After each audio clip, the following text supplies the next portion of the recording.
Έχετε δει οι περισσότεροι σε κάποια κανάλια πίκολα αυτό το παιχνίδι με τις δύο εικόνες, όμοιες εικόνες, που έχει και δύο διαφορές, οι οποίες διαφορές είναι τόσο κραχτές, τόσο χτυπητές, που τις βλέπει ακόμα και ο Ανέστης Βλάκος με το πορσελάνινο το μάτι.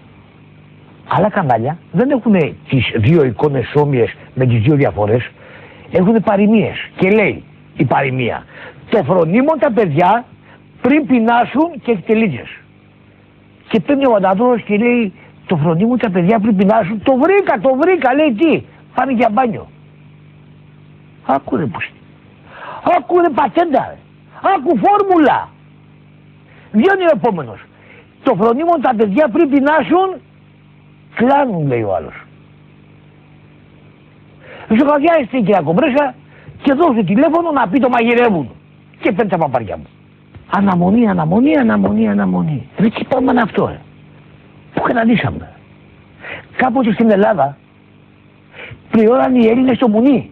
Τώρα πληρώνουν και αναμονή.